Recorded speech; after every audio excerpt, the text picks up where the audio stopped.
নমস্কার বন্ধুরা, কেমন আছেন সবাই?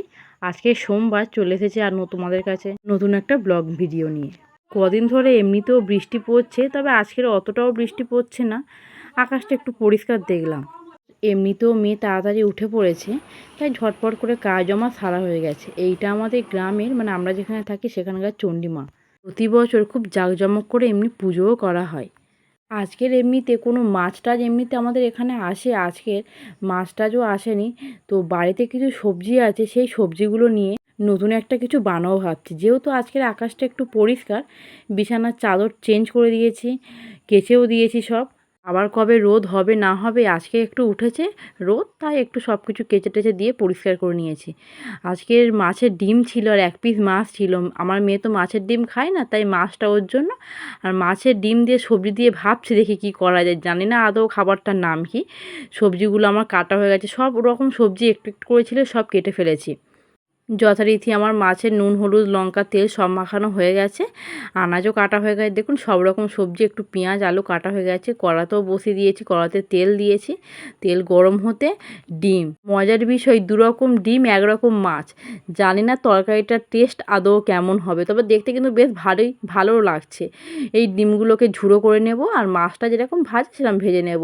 ঝুড়ো করলে তরকারিটা একটু টেস্ট হয়, গোটা ডিমের থেকে ঝুড়ো করে ডিম আমার তো খুবই ভালো লাগে। তরকারির সাথে মিশে যায়, তো তরকারিটা একটু টেস্টও হয়।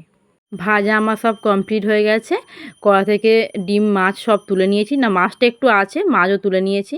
কড়াতে প্রথমে তেল গরম হতে পেঁয়াজ দিয়েছিলাম, পেঁয়াজটা একটু ভাজা ভাজা হতে পাঁচ ফোড়ন তেজপাতা শুকনো লঙ্কা দিয়েছিলাম, সবজিগুলো সব দিয়ে দিয়েছি, সব একসাথেই সবজিগুলো দিয়ে দিয়েছি।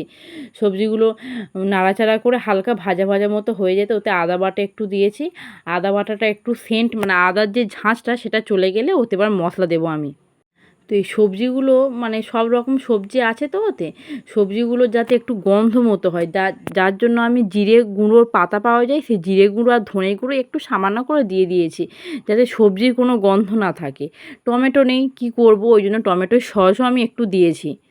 ওইগুলো নাড়াচাড়া করে হালকা সামান্য নুনও দিয়ে দিয়েছি, হালকা সামান্য চিকেন মশলাটা দিয়েছি।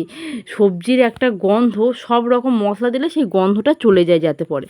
ভালো করে এগুলো নাড়াচাড়া হয়ে যেতে আমি এটা হলুদ গুঁড়ো দিয়েছি। হলুদ গুঁড়ো দেওয়ার পরে লঙ্কা গুঁড়ো একটু সামান্য দিয়েছি। আমার মেয়ে যেহেতু খায়, আমি লঙ্কা গুঁড়ো দিই না এমনিতেও, তাও হালকা একটু দিয়েছি কালারটা আনার জন্য। তা ভালো করে নেড়েচেড়ে হালকা সোয়া সস দিয়েছি এতে। জানি না আদৌ টেস্ট কেমন হবে। তরকারি ফুটে যথারীতি তরকারিও আমার হয়ে গেছে, দেখুন তরকারির কালারটা কেমন এসছে। দেখবো এবার খাওয়ার পরে তরকারিটা খেতে কেমন হবে, আশা করি ভালো হবে, খুব খারাপ হবে না। আমার একটা কাকিমণি আছে, তানার সবজি দোকান, তা তানার সবজি একটু বেশি হলে, মানে একটু পোকা বা একটু বাদ সবজি হলে, মার্কেটে তো ওই রকম সবজি নেয় না, উনি আমাকে দিয়ে দেয়। তা ফুলকপি এনেছিল, ফুলকপির ডাঁটা ফেলে দিচ্ছিল। তা সব রকম সবজির ডাঁটা খোসা এইসব দিয়ে একটা ছ্যাঁচড়া চচ্চড়ি করেছি। ছ্যাঁচড়া চচ্চড়িটা আমার এমনিতেও খুব ভালো লাগে, কড়াতে তেল দিয়ে যেমন পাঁচফোড়ন শুকনো লঙ্কা দেয় সেরকম দিয়ে ওই সবজিগুলো কাটা সবজিগুলো দিয়ে দিয়েছি, নুন লঙ্কা হলুদ হালকা হালকা করে দিয়ে দিয়েছি। এতে আমি একটা ম্যাগি চাট মশলা অ্যাড করব। এটাকে নেড়ে ছেড়ে ভাজা ভাজা মতো হয়ে গেলে এতে জল ঢেলে হালকা, মানে টেম্পারেচারটা একটু কমিয়ে চাপা দিয়ে দেবো। ওরকম যেহেতু ছ্যাঁচড়া চচ্চড়ি হচ্ছে নিরামিষই, যার জন্য একটু তেলটাও বেশি দিতে হয়। আপনারা এতে ছোলা বা মটর যদি দেন, খুব টেস্ট লাগে এতে। আর হালকা নামানোর আগে চিনি দিয়ে দিলাম, যেহেতু এটা নিরামিষ পেঁয়াজের কোনো ব্যাপার নেই, তো তাই হালকা নামানোর আগে চিনি দিয়ে দিলাম। আমি এমনিতেও ছোলা মটর দিয়ে চচ্চড়ি খেতে খুব ভালোবাসি। চলুন এদিকে বিছানার চাদর টাদর সব শুকিয়ে গেছে। চাদরটা কাচিনি, এমনি রড টডগুলো যেগুলো ছিল, পিলো কভার টাভার, সেগুলো শুকিয়ে গিয়েছে। ঘরটা একটু পরিষ্কার করে নিয়ে তো উনি আবার এসে দেখি না এই দুটো উচ্ছে আর আলুগুলো আমাকে দিয়ে গেল। আর এমনিতেও আলু সেরকম ছিল না, কালকের কখন যাব, আমি এমনিতেও আলু 1 কিলো একটু আলু আদা পেঁয়াজ এই সমস্ত কিনে এনেছি। মেয়েও স্কুল থেকে চলে এসেছে, দুবেলা তাড়াতাড়ি স্নান টান করিয়ে খাইয়ে ঘুম পাড়াবো, কারণ নাচের ক্লাস আছে ওর। আগের দিন, মানে আগের সপ্তাহতে নাচের ক্লাসটা একটু মানে বন্ধ ছিল, যার জন্য আজকে আমাদের মানে সোমবার শনিবার করে থাকে, সোমবার নাচের প্রোগ্রাম আয়োজন করেছে, মানে ক্লাসটা বলেছে যে শনিবার হয়নি, তাহলে সোমবার তোমরা যদি ফাঁকা থাকে এসো। তা ওই জন্য আমাদের পাশের বাড়ি একটা মেয়ে যায়, ও যায়, ওটা ওর বন্ধু, দুজনে মিলে ওই নাচ শিখতে যায় ওখানে, মানে আমাদের ওখান থেকে ওরা দুজনেই যায়। দেখুন খুব সুন্দর একটা আশ্রম, এটা নতুন তৈরি হচ্ছে। এটা ওই বৈষ্ণব মঠের আশ্রম যেগুলো হয় সেরকম একটা আশ্রম, খুব সুন্দর তৈরি করেছে। দুজনে এমনি মারপিট যুদ্ধ করতে করতে রাস্তা দিয়ে যাচ্ছে। বলে আমি তোর হাত ধরবো, ও বলে আমি তোর হাত ধরবো। আর সবথেকে বেশি বদমাইশ হচ্ছে আমার মেয়েটা, কারণ ও বড় আর আমাদের পাশের বাড়ির যে মেয়েটা বলছি ও মানে ও বড়, আমার মেয়ে ছোট, কিন্তু ওর উপরে এত টর্চার করে সেটা বলে বোঝানো যায় না। মানে ও দিদি ও বোন সাজিয়ে রেখে দেয়। হ্যাঁ,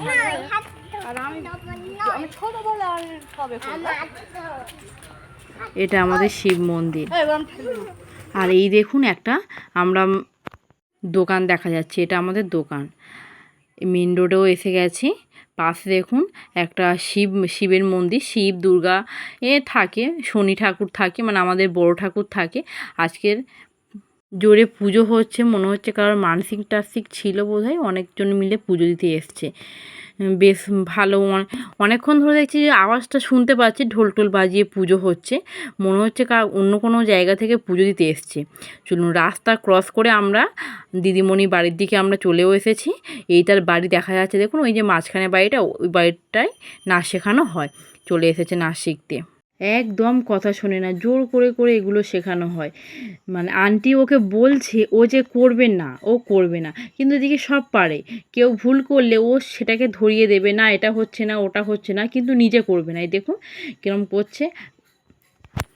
আর একটা মজার জিনিস কি জানেন তো, ওর যদি কষ্ট হয় ও আর নাচবে না, ওখানেও বসে পড়বে। দেখুন কি করছে।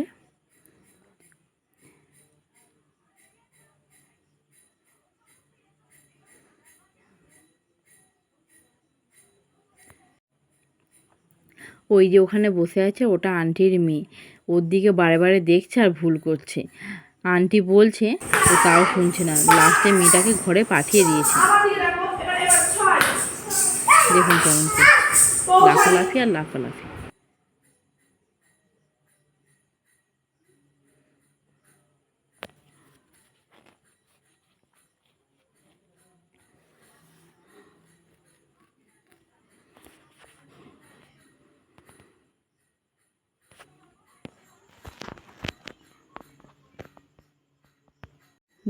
দুপুরবেলার দিকে বেরিয়েছিলাম তো বেচারির খিদে পেয়ে গেছে। 2টো থেকে সে খাবার কথা ছিল, ফোনে সেরকম এসএমএস এসেছিল। বাচ্চা তো ওরা সবাই একটু বড় বড়, ওরা একদমই বাচ্চা। আমার মেয়ে তো 2.5 বছর আর ও 3 বছর 3.5 বছর এরকম বয়স হবে। বেচারি দুজনের খিদে পেয়ে গেছে। গার্জেনরা বসে আছে দেখুন, বসে বসে সব আলোচনা হচ্ছে কী কেমন। এদিকে আমরা বাড়িও চলে এসেছি।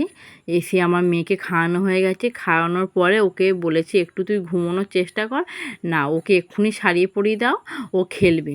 দেখুন কেমন করছে, ভাতের হাঁড়িতে ফ্যান ঝাড়ছে, ফ্যান ঝাড়বে মিছিমিছি হাত, উ বাবা গো এরকম বলে হাতে ফুঁক দেবে। ওইগুলো দেখো আমি বারণ করছি, ওই জন্য বারবার আমার মুখের দিকে তাকাচ্ছি, একটু তো ঘুমোবে। এখন না ঘুমোলে পরে ও সন্ধেবেলাতে না ঘুমিয়ে পড়ে, তখন খায় না, না খেয়েই রাত্রেবেলা করে ঘুমিয়ে পড়ে। তুলে খাওয়ানো তো বাচ্চাদের ভারী সমস্যা হয়ে দাঁড়ায়। সত্যি কথা বলতে না, বাচ্চারা থাকলে বাচ্চাদের পিছনে হেই হুই করতে করতেই এমনি সময় কেটে যায়। ওটা ওর ছেলে, ওকে ভাত খাওয়াবে, ওকে স্নান করাবে, ওকে সব কিছুই করাবে। আর ওটা ওর মারা যেমন করে কাপড় পরে ওকেও তেমন করে কাপড় পরিয়ে দিতে হবে, মাথায় চুল বেঁধে দিতে হবে।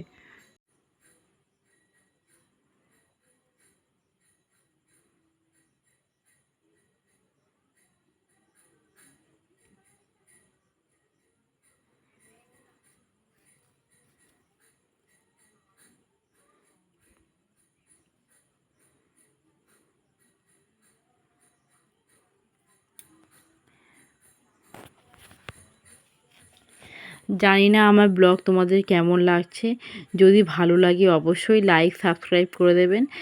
ফার্স্ট টাইম তো একটু একটু নার্ভাস লাগছে, পরে ঠিক হয়ে যাবে। Tata bye.